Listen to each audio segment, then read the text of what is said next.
lumière du soleil vert, des dentelles et des théâtres, des photos de bord de mer, dans mon jardin d'hiver. Je voudrais de la lumière, comme en Nouvelle-Angleterre. Je veux changer d'atmosphère, dans mon jardin d'hiver. Ma fleur sous la pluie de novembre, tes mains qui courent, je n'en peux plus de t'attendre.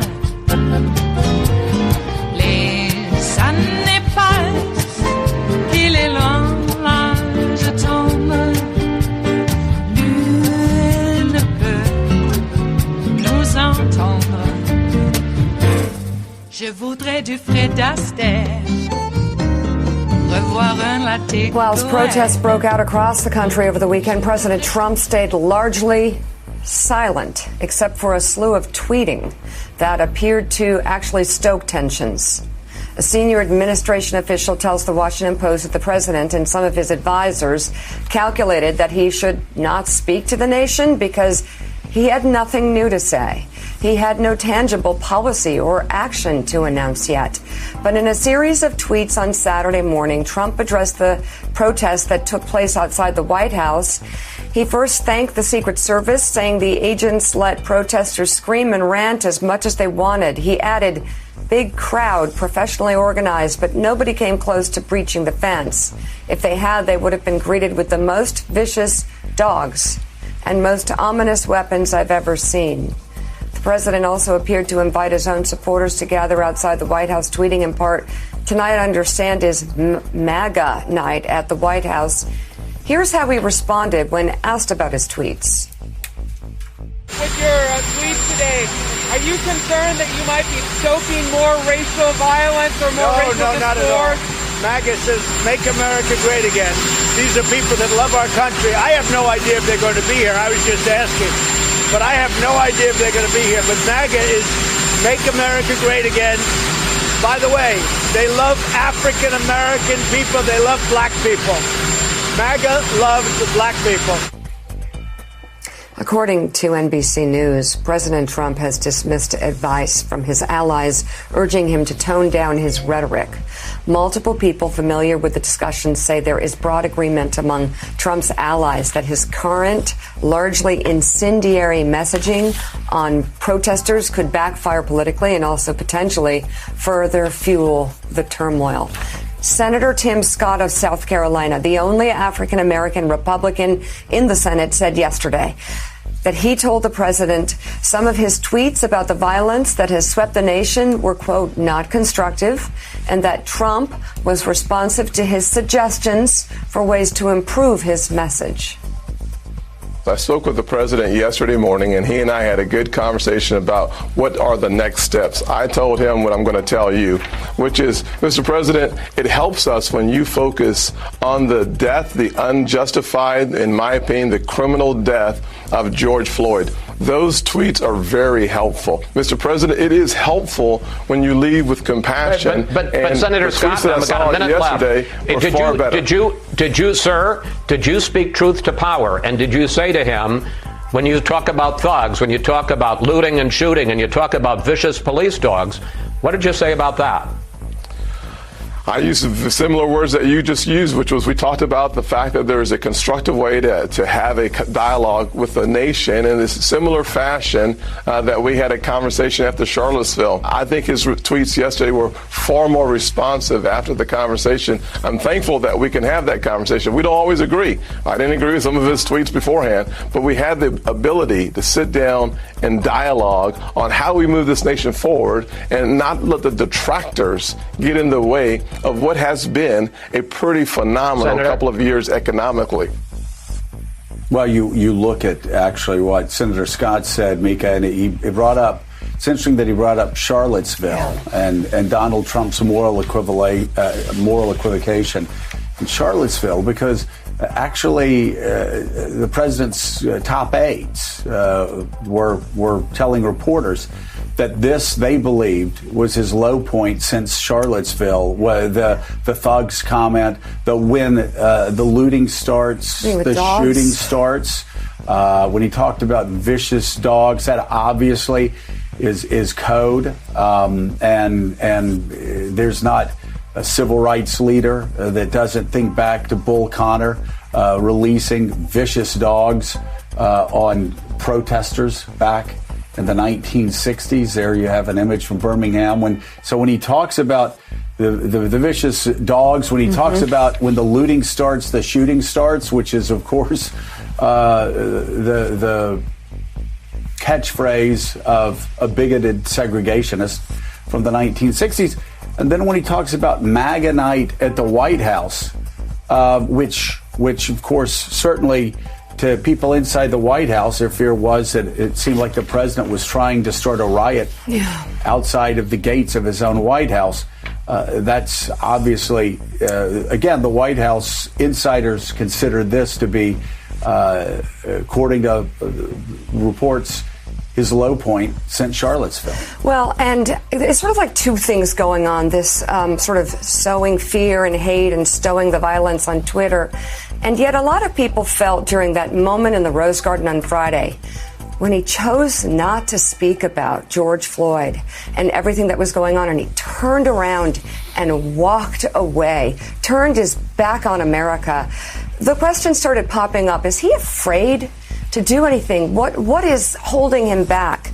And through our worst times, Jonathan Lemire, through our worst times as a country in these past 3 months, it seems he's in a state of withdrawal at all times, whether it be from stepping up on testing and nationalizing it and getting this going and moving us through the virus and the pandemic, or withdrawing from the WHO, or withdrawing from the opportunity to calm Americans' fears and try and calm the situation. He turns and walks away.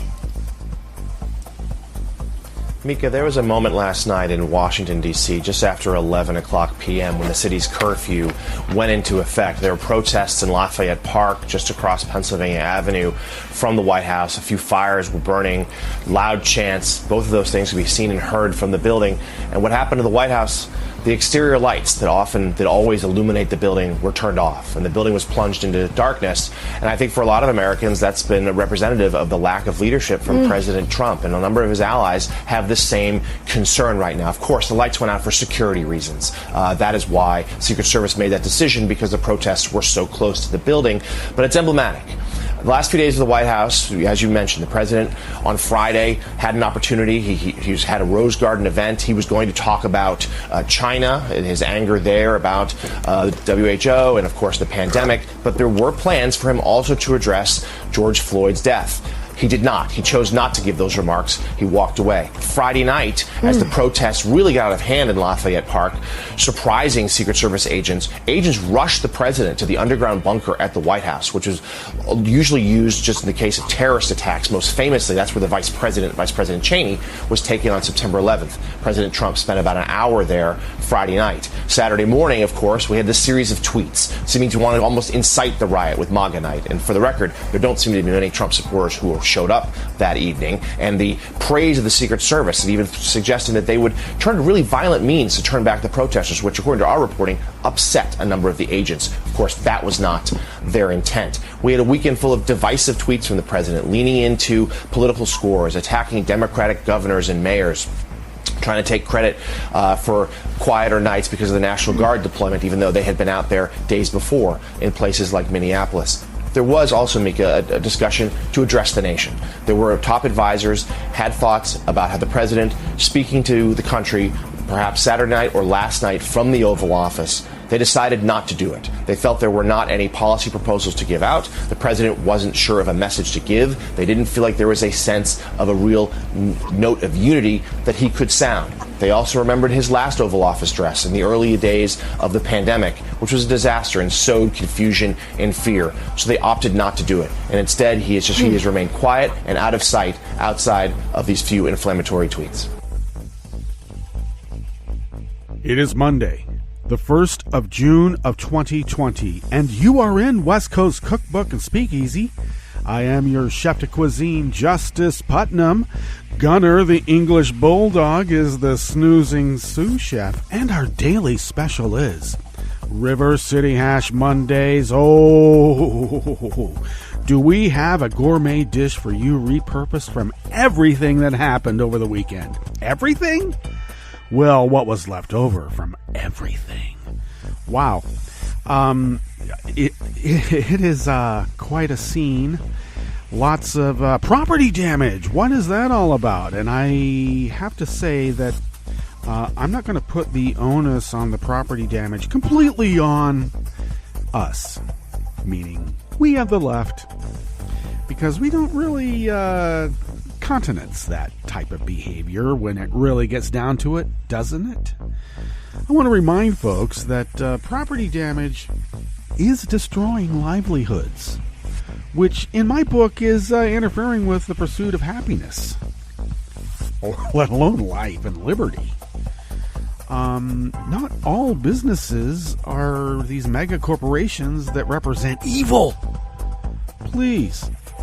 But, once again, I don't think it's really the left that is burning down businesses in communities.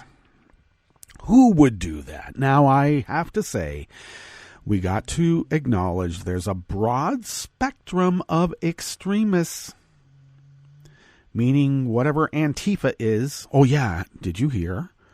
Donald Trump and Bill Barr are naming Antifa, and that is the correct way to pronounce it. I don't know what is the problem with you. Antimatter, anti-matter. You could say Antifa, but I think it's Antifa. Antifa. Antimatter? Antifa. It's simple. Please. Back to the matter at hand. Antifa is not an organization. Antifa, whatever, they're anti-fascist. I'm an anti-fascist. My late stepfather was an anti-fascist. My uncles, my grandfathers, anti-fascist. Every single one of them. The only people who want to name Antifa a terrorist organization would be, I got to tell you, fascists.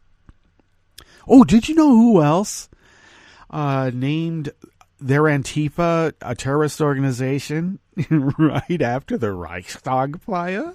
Uh-huh. Yeah, their Antifa, that would be Hitler. Mm-hmm. And what was the Reichstag fire? Oh, that was set by some brown shirt embedded Asian provocateurs who set their legislator on fire. Oh, and just as a side note, after that, when Hitler wrested power from, the Wehrmacht and all of that, he went ahead and killed his opponents. Politicians, critics, who cares? They're all going to go down. He had some scores to settle, and he did. But the Reichstag fire was blamed on Jewish terrorist groups. So you had to round up all the Jews then and put, stars on them. I think they actually had stars being put on them a little bit before that in some little burgs. So, yeah. And where would have Trump gotten that idea? When the shooting starts... when the looting starts, the shooting starts, which comes first? I can't figure it out. So if you can't get people to loot, well, you better show some people looting. And, they're having a hard time, really getting a lot of the film and photographs of black people looting. Of course, when white people loot, generally, like during a hurricane, it's survival. When people of color, try to get some diapers and milk, yeah, they're looters. And they will be shot on sight. So Trump bunkered down in the White House bunker in the dark. They turned off the White House lights. Like, that's going to work. Jeez, give me a break. What a little wimp. Where all of his proposed manliness. Except I don't understand. I am being hammered by some maggots in my small little town. I woke up early yesterday, as I usually do. Early meaning, normal time for me, maybe early for everybody else. But I've reverted back to my farmer upbringing. Yes, where we rose early to do our chores before we went to school. And so, yeah, I slept in, but I was still up early. You know, the first strains of light haven't really crested the ridge. And I open up Facebook to the community page, and late the night before, which would be a Saturday night, people posted these really crazy racist memes about the demonstrations. Now, I need to remind folks, this supposed Rogue River, Oregon community page is supposed to be absent of politics, but the maggots always post politics, and as soon as anybody refutes it or comments on it adversely, there is an uproar, and you are a divisive person, and you hate your community. We're a quiet, respectful community. Why are you coming in here causing all these problems? You know, like how racists and fascists always act. It's the Stasi quo, is what I call it. But anyway, I digress. So I corrected these racist memes with what these demonstrations are truly about. I didn't get into the whole issue of like explaining, you know, property crime and all that other BS is stupid. I mean, that should be a given. We all have navels, right? Do we have to prove it? Anyway, so I expected a bit of a pile-on, as usually happens. Now, this is the other thing. Don't these maggots go to church? I mean, you know, I gave them plenty of time, you know, to go to church, come back, because they usually post all the time. And across the board, I got to say, maggots were strangely quiet to a certain degree. But some usual suspects decided, you know, I guess when you call a racist, the first racist who says, I'm not a racist, is a racist. Or, you know, first bigot who says they're not a bigot is a bigot. And all the rest after them, too. I just got to say, I mean, you're going to defend racism, truly. You're going to call them thugs, and that's not some sort of dog whistle. Come on. You didn't move here from, I don't know, Fresno because you liked the great booming economy of Oregon. Of course, California dollars go pretty far here, but you lack infrastructure like, you know, Wi-Fi access. Just saying, folks, if you come to Oregon and you think your California dollars or wherever it is that you're coming from are going to go far, they'll go far. But you'll be spending it trying to get your little domicile up to, you know, the 21st century. Just saying. But they didn't move here from Fresno for that. They moved here from Fresno because they didn't like being around black and brown people anymore. And now they're reminded of the black and brown people, and it just triggers them. So when I called out this post for what it was, and it was bigoted and racist, of course I expected a pile-on, but surprisingly, the pile-on came in affirmation and folks saying, thank you for finally showing you mean there's people with humanity in this town? Because though the maggots be small in number, they are loud, and they are continuously loud. And their power is outsized because they are the squeaky wheel. And we're trying to shut them up, but not enough oil, not enough WD-40 will ever shut them up. They're going to squeak, squeak, squeak, squeak, squawk. Well, I'm really going off on a Monday now, aren't I? Anyway, so, yeah, some usual suspects did respond. I haven't really delved into their responses too much. I glanced at them. I got better things to do than argue with a racist about what is racist. Argue with a bigot about what is bigotry and what is not. I'm not going to do it. I'm just not. Because they are on the wrong side of history once again. If you want to get transactional about it. What's on the rest of the menu here in the Bistro Cafe of West Coast Cookbook and Speakeasy River City Hash Mondays? At the top, that was Joe and Micah. Mika? How do you pronounce her name? Mika? Micah? Come on, it was Mika as Antifa. Okay? Simple. Well, they were just both going off about, Trump inciting riots from the bunker, the White House bunker in the dark. Conspiracy theories, too. His White House advisors had advised him, from the Oval Office. Wouldn't it be great if you could calm the nation with a speech? And he goes, I don't do that. And so he went to the White House bunker and tweeted conspiracy theories and incitements to riot in the dark.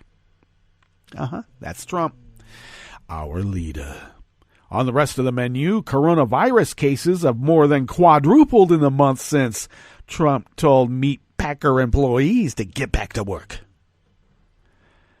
Atlanta Mayor Keisha Lance Bottoms and Police Chief Erika Shields fired 2 Atlanta cops for excessive force on Spellman students returning to their dorms after the protests. And photographer, author, and friend of Netroots Radio, Linda Tirado, is permanently blind in her left eye after suffering a less than lethal police round while covering the demonstrations in Minneapolis. And I cannot tell you how pissed I am. After the break, we move to the chef's table where COVID infections and deaths continue to skyrocket in the Amazon nation. Trump sent Brazil 2 million doses of hydroxychloroquine because he's a freaking idiot, and so is Bolsonaro. They're both idiots. And Trump wants to unilaterally add Russia to the G7 and have Vlad visit right here in the United States right before the election because he thinks that will help everybody forget how he was installed in the White House in the first place. All that and more on West Coast Cookbook and Speakeasy. Bon appetit.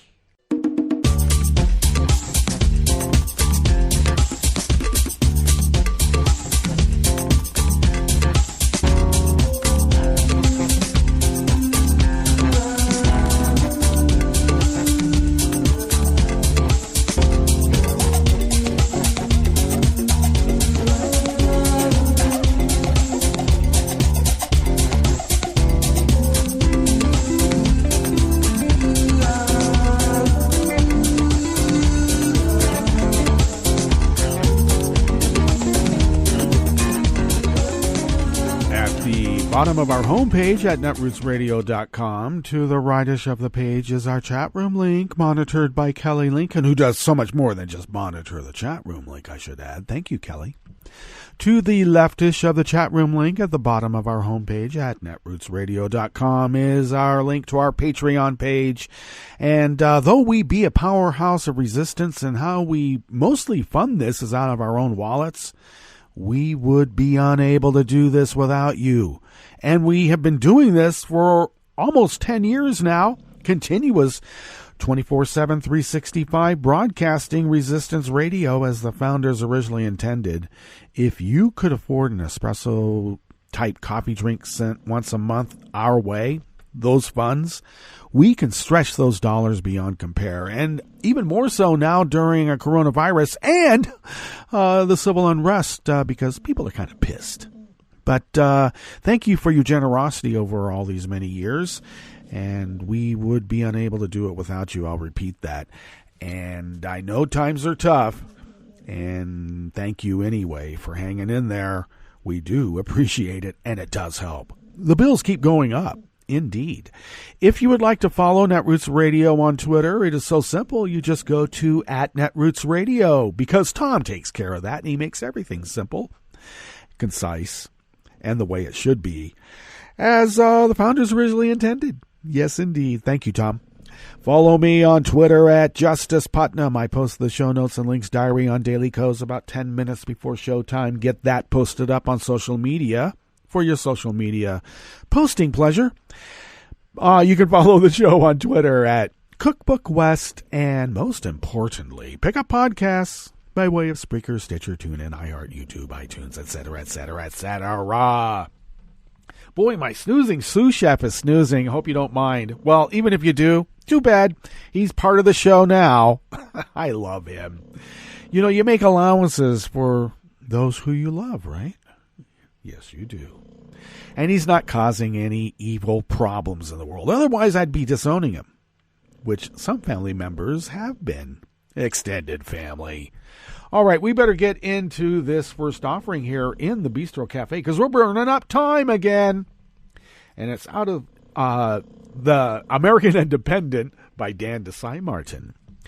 The number of coronavirus cases continues to rise at meat packing plants across the country in the month since Trump signed an executive order forcing plants to reopen. Our bite mocked fry, after all. On April 28th, when Trump issued the order, the number of cases stood at roughly 4,000. And that was according to data compiled by the nonprofit Food and Environment Reporting Network. Well, you can't trust them. You can only trust those that have a profit motive to skimp on the, services, because that's how you make a profit, right? And when you skimp on services in a data collecting situation, you don't give all the data. How else are you going to make money? On Friday, the organization reported that at least 20,033 meatpacking workers had confirmed coronavirus cases, a fourfold increase in a month. And at least 70 of those workers have died from the pandemic. Of course, I'm told those are all lies. Those are lies. There's even less that actually died. And of course, the numbers have been fudged so that it looks like these numbers are where they are right now, but there are many more. What people say are misdiagnosed, the right wing says, there's not as many COVID deaths because they were misdiagnosed. It's sort of like George Floyd being choked to death over a 10-minute period by a cop with his knee on his neck for the whole world to see. And then the coroner says, he didn't die from that. He died from a heart attack. He died from hypertension. Yeah, well, he was standing upright, and if he had hypertension, people would tell you putting your knee on a guy's neck for about 10 minutes, that's not going to be, that is. I got to say, that's detrimental to health. All right? So when people say, they didn't die of COVID, they died of, hardening of the arteries. Well, you know what? One of the symptoms of COVID is the thickening of the blood. But no, it was some sort of heart issue. Okay, keep believing that. People will continue dying. This is just like what happened in the 1918 pandemic. Had a bunch of whiners whining, it's some sort of tyranny that I have to care about other people. Yeah, that's tyranny to those people. Meatpacking plants continue to be virus hotspots.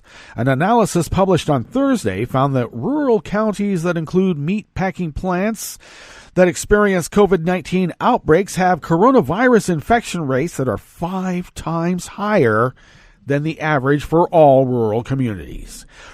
In early April, the CDC was notified about several outbreaks at plants in various states, but Trump pushed workers to return to plants later that month of April in spite of the continued threat to their health. On the day he issued the executive order, Trump said he was focused on protecting the owners of meatpacking plants, saying his order would solve any liability problems where they had certain liability problems at plants.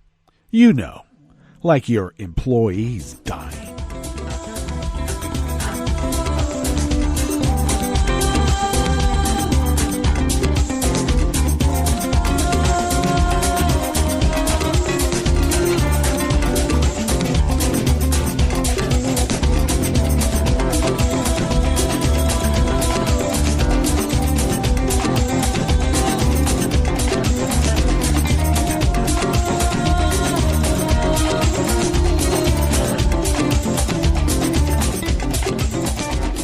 Kate Brumback of the Associated Press brings us this next offering here on the Bistro Cafe of West Coast Cookbook and Speakeasy.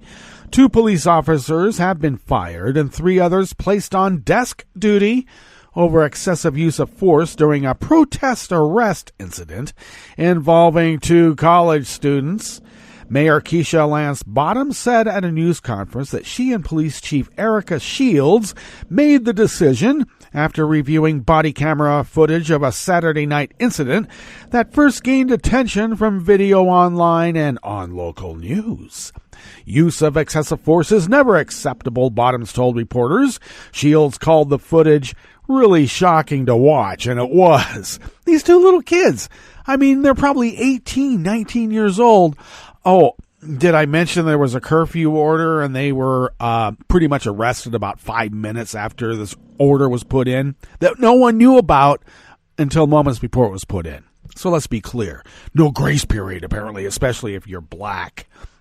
Police on Sunday night identified the fired officers as investigator Ivory Streeter, who was hired in December of 2003, and investigator Mark Gardner, who was hired in August of 1997. So they've had a lot of practice doing this.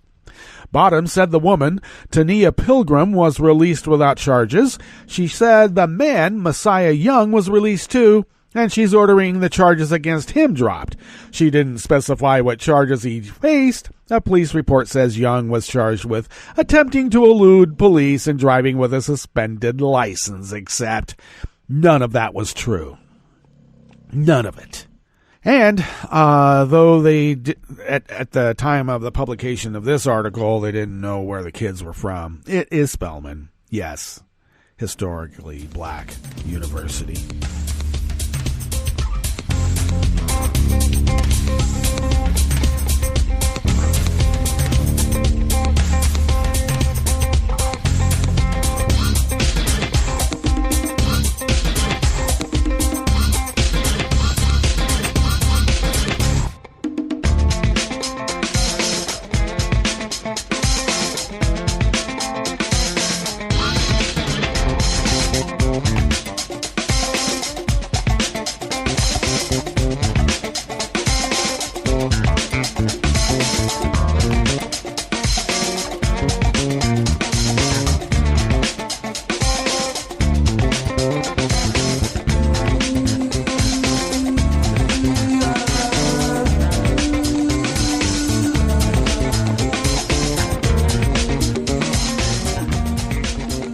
Francis Robles of the New York Times brings us this final offering here in the Bistro Cafe of West Coast Cookbook and Speakeasy River City Hash Mondays. Linda Tirado, a freelance photographer, activist, and author, was shot in the left eye Friday while covering the street protests in Minneapolis. Ms. Tirado is one of a number of journalists around the country who were attacked, arrested, or otherwise harassed, sometimes by police, and sometimes by protesters during their coverage of the uprisings that have erupted nationwide after the death of George Floyd in Minneapolis. Of course, for some reason, the New York Times has to both sides this, just so you know, ahead of time. With trust in news media lagging, journalists have found themselves targeted. Why is trust in news media lagging? Because they've been told repeatedly by the right-wing fascists in this country, who are always exposed by the press for being right-wing fascists. That might have something to do with it. A television reporter in Louisville, Kentucky, was hit by a pepper ball on live television by an officer who appeared to be aiming at her, causing her to exclaim on air, "I'm getting shot, I'm getting shot." She was just a kid. Barely, old enough to be an intern. Outside the White House, protesters attacked a Fox News correspondent and his crew, taking the journalist's microphone and striking him with it. That's the both sides things, just so you know. Now, Ms. Tirado, age 37, drove to Minneapolis from Nashville to photograph the protests and donned goggles to protect her eyes. In the commotion, in running from tear gas, they slipped off her face. "I was aiming my next shot, put my camera down for a second, and then my face exploded," she said in a telephone interview after being released from the hospital.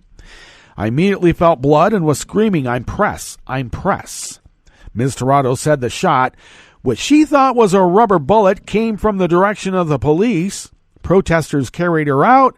She had surgery within the hour, although doctors told her she is not likely to recover her vision. She is grateful for one thing. She shoots with her right eye, so her camera eye is not damaged, fortunately. I would say there's no way that anyone had looked at me and not known that I was a working journalist, she said.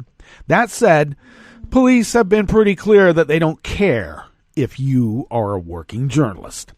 John Elder, a spokesman for the Minneapolis police, said he was unaware of the incident.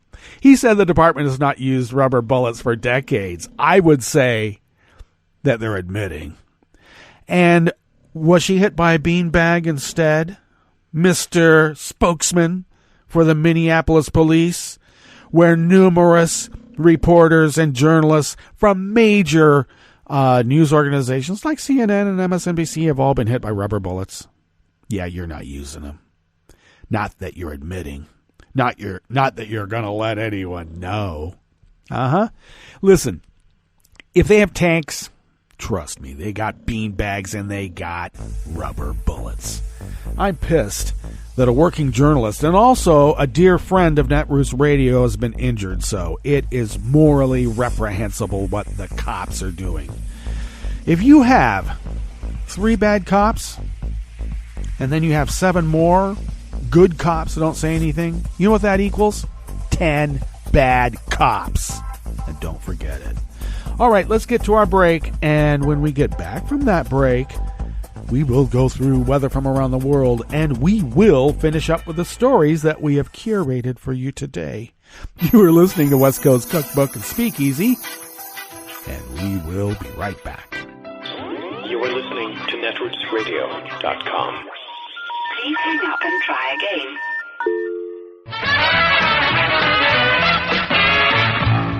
From a point at sea to the circles of your mind, a new force is at work for planetary transformation.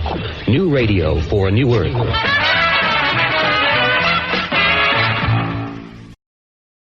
This is Take Two Movie Review. I'm Mike Friend. This week, a snapshot of lost love and regret. From up-and-coming director Stella Maggie, who gave us The Weekend and Everything, we now have The Photograph, a well-told story in 3 timelines featuring a veritable who's who of 2020 African-American cinema. The movie's female lead is Insecure's Issa Rae, as May, a New York gallery curator whose mother, a famous photographer named Christina, has recently passed away. Journalist Michael, the ubiquitous Lakeith Stanfield, begins a relationship with her as he's working on an article about a Louisiana fisherman named Isaac, who turns out to be Christina's former lover. The film is a backstory to an old photograph found, one of a young woman at a cheap folding card table in a nondescript room, authentic as it is spare. We find out as we go along that the picture was taken at a time of momentous, life-changing decision. May and Michael's relationship in the present seems like pure chemistry, set amidst personal and professional success. It's the romantic part of the term romantic drama. The drama part is in the flashbacks to 2 distinct time periods in the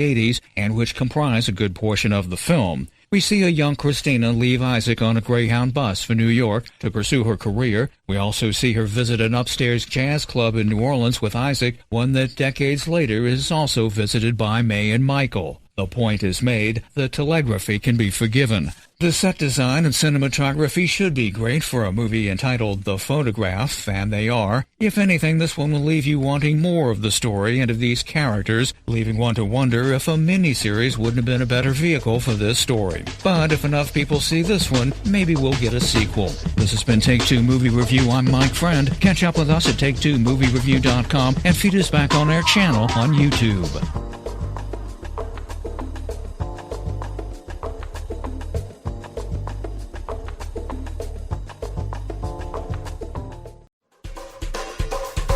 This is Scientific American's 60-Second Science. I'm Emily Schweng.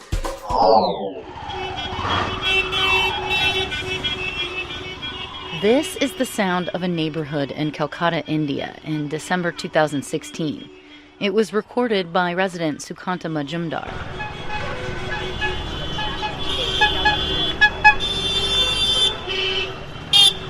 And this is what that same neighborhood sounded like on April 1st of this year, after the COVID-19 lockdown.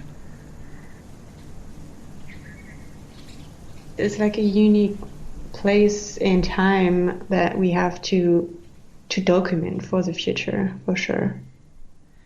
Amandine Gasque is a soundscape ecologist with the French National Research Institute for Sustainable Development. She's supposed to be in the field, recording nocturnal sounds in southern France to evaluate the effect of light pollution on animals there. Instead, she's at home, but she's still recording, now from her balcony, where normally she'd mostly be hearing traffic. In my neighborhood, there's like amphibians, like I think it's frogs that are like in this really located space in the neighborhood that's very, very loud. So at night there's like the frog chorus, and in the morning you have the bird choruses. And you also hear like sounds of people in the gardens, slight music in the back. It's very relaxing. When the pandemic hit, Gasque and 3 other colleagues put a call out to volunteers all over the globe. Currently, roughly 300 people are recording 1 minute of outdoor sound every 10 minutes for what's become the Silent Cities Project. The goal is to build this huge data set and make it available. All the data collected will be stored by the Open Science Foundation as a public data set. The recordings, says Gasque, offer opportunities in the future to understand how we share our space with other creatures and how we impact our outdoor spaces. Not only the acoustic space, but also the space in general. You were seeing a lot of animals in the streets, so taking back this actual space for themselves. Even people were just walking all over the streets, and it was like suddenly the streets were like this huge space you could use. So I think it will help us to understand that maybe another way of living in the city is possible. I hope so. Thanks for listening. For Scientific American's 60-Second Science, I'm Emily Schwing. Hi, I'm Tom Hartman, and since you're listening to netrootsradio.com, show your progressive side and go to the donate button on the bottom of the homepage. It's progressives like you who power Netroots Radio and keep the progressive message beaming everywhere 24 hours a day. Just go to our donate button at the bottom of netrootsradio.com. Thank you for keeping progressive radio at full power.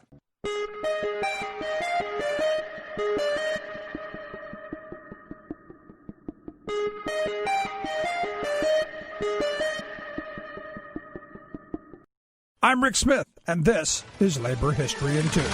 On this day in labor history, the year was 1981. That was the day that the cannery murders took place in Seattle, Washington. 2 union organizers, Silmy Domingo and Jean Veronese, were gunned down at their labor hall. They were working to reform the cannery industry for Local 37 of the International Longshoremen's and Warehousemen's Union. Silmy and Jean were second-generation Filipino Americans. They organized against the discrimination and segregation faced by Filipino workers who labored in the summer Alaskan fishery canning industry. They were also part of a reform effort trying to build more transparency and accountability within the union local's leadership. Frustrated by the lack of support by Local 37 for the anti-discrimination campaign, the 2 organizers founded a legal advocacy group, the Alaska Cannery Workers Association. The ACWA filed lawsuits on behalf of the Filipino workers under the 1964 Civil Rights Act. The ACWA won their cases in court, but both the canneries and the local union blacklisted ACWA members. The court ordered the reformers reinstated. Back at Local 37, the reformers formed a rank-and-file group to fight for change in the union. Then, on that fateful day, Silmy and Jean were shot by members of a local street gang. But weeks later, when the gun was found that was used in the murders, it was registered to the president of Local 37, Tony Baruzzo. An investigation found that the murders were the result of a conspiracy that went all the way to Filipino dictator Ferdinand Marcos, who wanted to silence Filipino opposition to the United States. Tony Baruzzo was eventually tried and convicted for the murders. Silmy and Jean are now honored by the ILWU as brave reformers who gave their lives for their union. Like what you hear? Check out more at laborhistoryin2.com.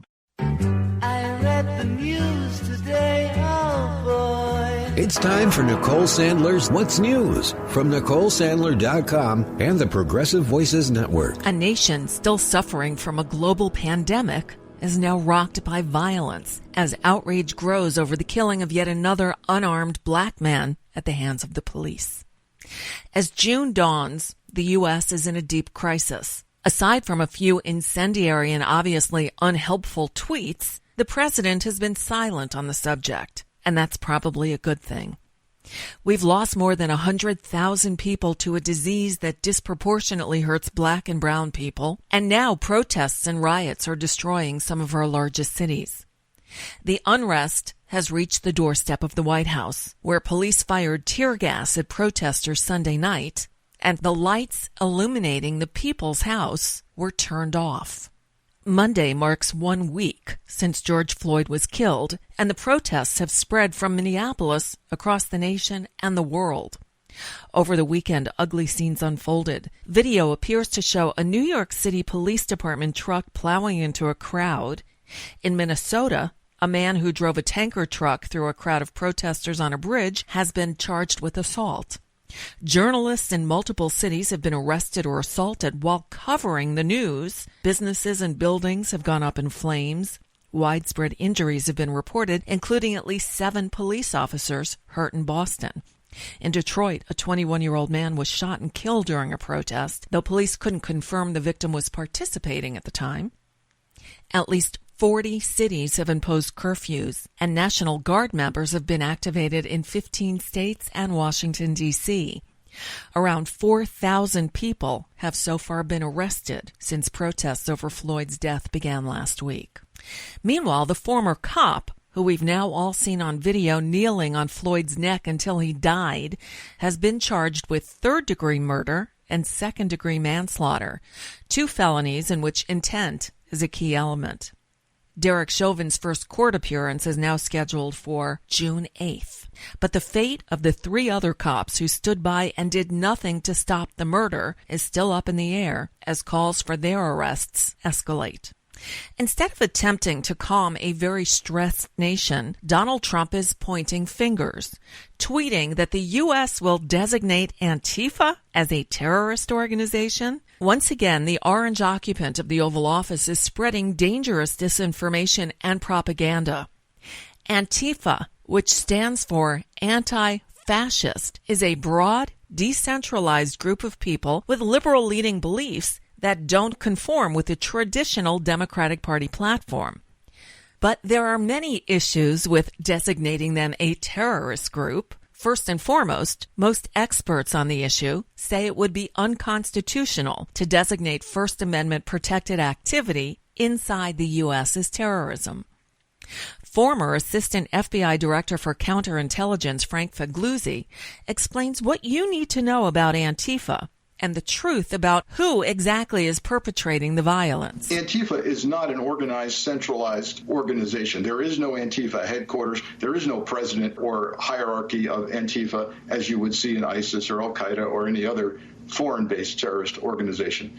Number 2, they are so loosely based and so diverse in their beliefs, from global anarchy to simple anti-Trump to supporting Black Lives Matter, that you cannot isolate a single body of political or ideological beliefs here. So I'm concerned that if we're not careful, this is one small step away from the President of the United States designating his political opponents as enemies of the state, as terrorists. As for the blame that Trump and his Attorney General and administration are placing on the left and Antifa, Frank Figliuzzi says, not so fast. I have strong evidence from my law enforcement sources that, to the contrary, right-wing groups and hate groups and white supremacists and violent militia groups and a group called the Boogaloo Boys that wants to incite a civil war are actually responsible for much of the violence in these protests. So we need to demand evidence when the president says, yeah, the folks I don't like, those folks who don't like me, I'm going to call them terrorists. And what would the purpose be here to do it?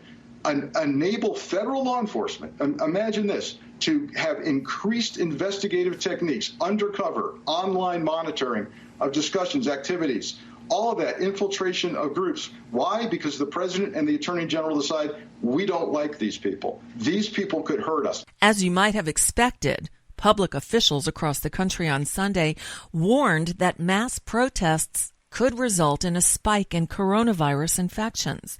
The protests in at least 75 cities have brought large crowds together, often shoulder to shoulder.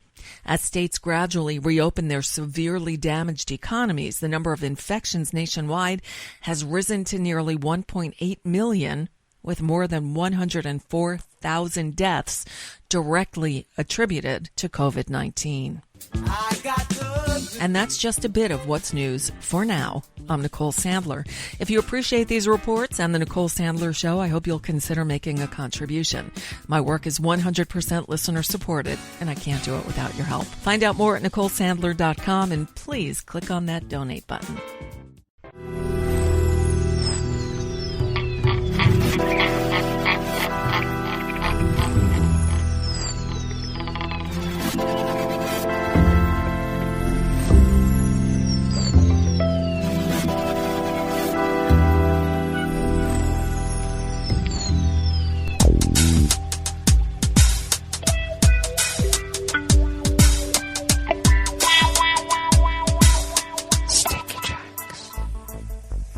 Thank you for accompanying us here to the Chef's Table at West Coast Cookbook and Speakeasy River City Hash Mondays. We always begin weather from around the world along the banks of the Rogue River in the Rogue River Valley of Southern Oregon on the west coast of the continental United States of America, where it is currently 60 degrees Fahrenheit. Expecting to be a bit warmer than yesterday, a high topping around 78 to 80. Overnight lows in the mid-50s. Partly cloudy today with a slight, ever so slight chance of a rain shower. Winds will be out of the northwest at 5 to 10 miles per hour. We did have what we would call back in the day a gully washer over the weekend. Saturday was quite exciting in that there was so much water coming down it collapsed my pavilion that covers pop-up pavilion that covers my inflatable Intex hot tub. How dare it! I was able to salvage it. It's all in working condition, but boy, was it a work to keep water from collecting on it and collapsing it again. Along with other things in the property, on the property, we had quite a bit of wind as well. And the damage that would ensue, well, if you want to call a pop-up pavilion damage, property damage, some deadfall from the trees around here. None that would be widow makers, thankfully. Let's see, tomorrow we'll have a few clouds from time to time with a high around 85 and winds out of the northwest at 5 to 10 miles per hour. And that's the winds that we'll have today through tomorrow. Confirmed coronavirus cases in Jackson County of Southern Oregon has increased to 66. I told you so. Violate the lockdown orders. Violate the social distancing requests. And people are going to get sick, and they are. Grass pollen right outside the mothership is rated at very high. The air quality index in the region of Southern Oregon is good at 26 parts per million, and the daytime UV index is very high at 8, SP30 or more. Slather it on now. Barometric pressure is holding steady at 30.07 inches. Visibility is up to 10 miles, and relative humidity is at 60, that's 60%. Weather from around the world is brought to you by people's personal weather stations that they purchased. These people planted these purchased personal weather stations somewhere on their property, and these people positively live around the world. London is 77 and sunny, and yes, even though they are protesting the George Floyd killing, murder, they still have coronavirus, don't forget. Paris is 81 and sunny with coronavirus. Rome is 78 and partly cloudy with coronavirus. Kyiv is 58 and fair with coronavirus. Kabul is 75 and fair with coronavirus. Hong Kong is 80 degrees and partly cloudy with coronavirus. Tokyo, Japan is 67 degrees and cloudy with coronavirus. Sydney, Australia is 53 and clear with coronavirus. San Francisco, California is 54, mostly cloudy, and California has a spike in coronavirus. And New York is 62 degrees and sunny, protesting rightfully against racial inequality. But unfortunately, there will be another spike in coronavirus. And that is weather from around the world, brought to you by people's personal weather stations that they purchased. These people planted these purchased personal weather stations somewhere on their property, and these people positively live around the world.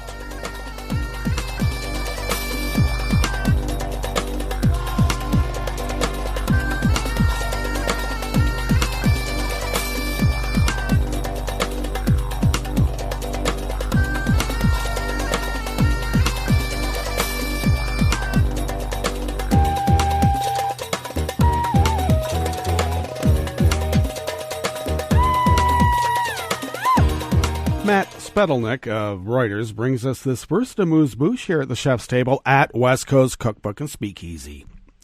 The United States has supplied Brazil with 2 million doses of hydroxychloroquine for use against the coronavirus, the two governments said yesterday, Sunday, despite medical warnings about risks associated with the anti-malaria drug because Bolsonaro and Trump are both freaking idiots. In this reporter's opinion, of course. The White House released a joint announcement on the drug, whose use has been touted by both Trump and Bolsonaro, just days after the World Health Organization suspended testing it in COVID-19 patients because of safety concerns, and now we're going to get out of the WHO, which we've been a part of since just after World War II, because the Nazis didn't want to lose. They want to wrest control away from everything again. Think about it. If they haven't stopped, they, with a capital T, haven't stopped fighting the Civil War, do you think the Nazis have stopped? Please.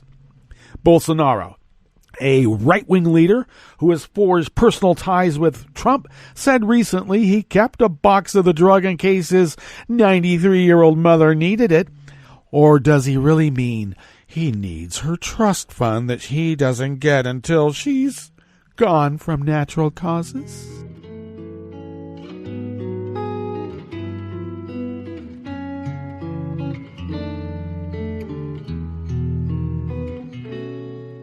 Je te donne ce mon amour pour la vie entière, la promesse de me trouver à tes genoux. Aussitôt que tu m'appelles, rester toujours fidèle, c'est tout, c'est tout. Je te donne tous mes printemps, mes étés de mer, mes automnes quand les feuilles tombent partout. Si ce n'est pas une bonne affaire, je te donne tous mes hivers. Steve Holland of Reuters brings us this final amuse-bouche here at the chef's table at West Coast Cookbook and Speakeasy. Trump said he would postpone a Group of 7 summit he had hoped to hold next month until September or later, just right before the election, and expand the list of invitees to include Australia, Russia, South Korea, and India, which is his backhanded way of getting Vlad into town. Speaking to reporters on Air Force One during his return to Washington from Cape Canaveral in Florida on Saturday, Trump said the G7, which groups the world's most advanced economies, was a very outdated group of countries in its current format. I'm postponing it because I don't feel that as a G7 it properly represents what's going on in the world, Trump said. And yeah, of course it doesn't, because you and Vlad don't like it, do you? Well, you know what? We don't like you and Vlad. Good luck with your little group there, buddy. Good luck. All right, that brings us to the end of our broadcast period for the day. And you do know that Netroots Radio will broadcast on, and we'll meet up here tomorrow for Tarrytown Chowder Tuesdays. So do stay tuned to Netroots Radio all day and all night for all the breaking news as it breaks. And we'll meet up here tomorrow, right here in West Coast Cookbook and Speakeasy the tea.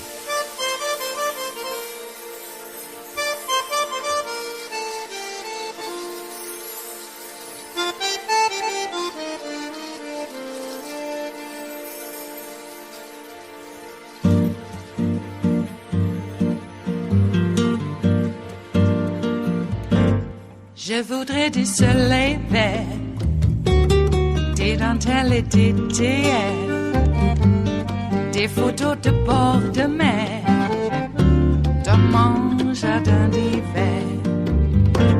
Je voudrais de la lumière, comme en Nouvelle-Angleterre. Je veux changer d'atmosphère, dans mon jardin d'hiver. Ma fleur sous la pluie de novembre, tes mains qui courent, je n'en peux plus de t'attendre. Les années passent, qu'il est loin, là je tombe. Nul ne peut nous entendre. Je voudrais du Fred Astaire, revoir un latte Goer. Je voudrais toujours te plaire dans mon jardin d'hiver. Je veux déjeuner par terre, comme au long de golfe clair, t'embrasser les yeux ouverts dans mon jardin d'hiver.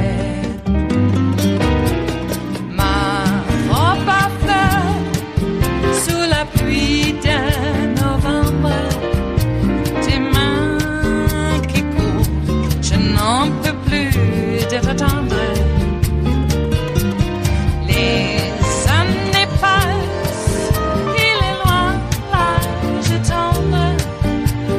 Nul ne peut nous entendre. Ba-da-da-dum-di-da-dum. Ba-da-da-dum-di-da-dum. Ba-da-da-dum-di-da-dum. Dans mon jardin d'hiver. Ba-da-da-dum-di-da-dum. Ba-da-da-dum-di-da-dum. Ba-da-da-dum-di-da-dum. Dans mon jardin d'hiver. Dans mon jardin d'hiver. Dans mon jardin d'hiver.